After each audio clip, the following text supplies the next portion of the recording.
Well, Beverly, I think it's always useful to get a wider context in terms of why this might be happening. So China's Daily, which is the Communist Party's main English language newspaper, put out an editorial today which talked about Scott Morrison's statement last week, which tried to say, look, we don't want an economic contest with Beijing. But it responded, quote, if it is sincere about desiring a mutually beneficial relationship with China, Australia needs to act accordingly. CGTN, which is China's international English language TV stations, is putting out similar statements today that Australia has been bellicose, that it's followed Donald Trump's anti-China crusade. So I think this is pressure on Australia using the Afghan case probably over a couple things. One is, look, don't push us. Don't get into an economic competition with us, even as we put duties on Australian wine.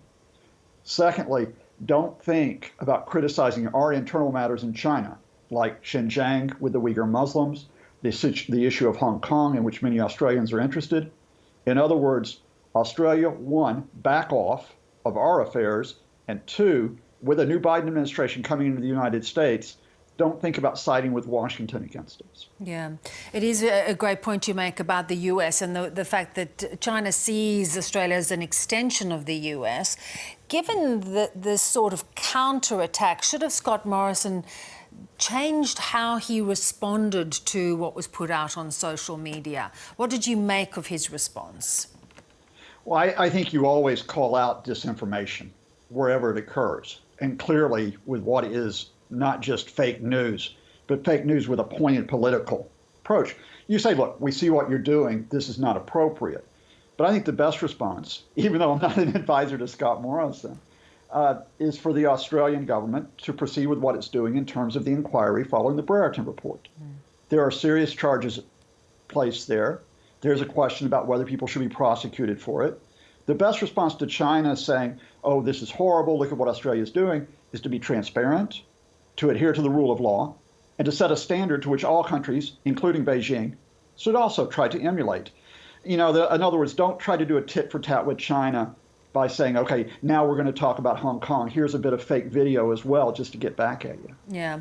How unusual is it for a country to own up to such a dark chapter the way Australia has? It's difficult. It's really difficult. I was trying to think about this. You might remember, your viewers remember, that the United States with Iraq, with situations like Abu Ghraib, with the torture that took there, that it had a series of its paramilitary units, such as Blackwater, accused of killing Iraqi civilians, American forces accused of killing Iraqi civilians, and arguably those cases have not been closed off.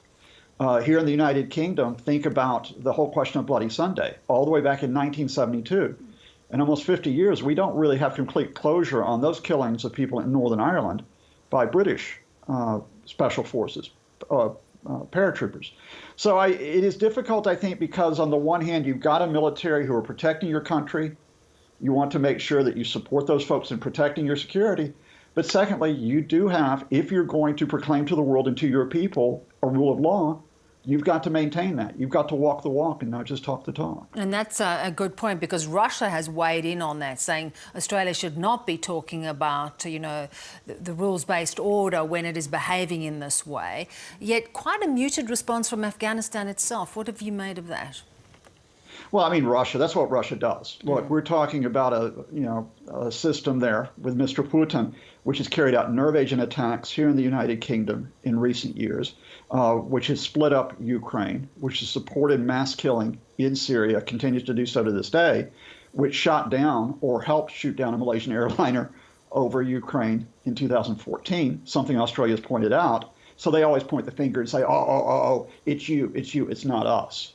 Afghanistan, I think it's interesting. It's different. Look, Afghanistan is a situation where we're trying to discuss whether the government and the Taliban and other factions will try to find a political resolution after decades of fighting, absolutely ripping that country apart.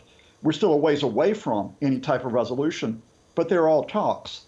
And I think Afghanistan's focus is, look, it's 2020. Let's deal with the political situation. We know these things have happened in the past, but right now, our focus is to try to make sure these events don't take place in the future. Scott, always good to get your analysis. Thanks so much. Thank you.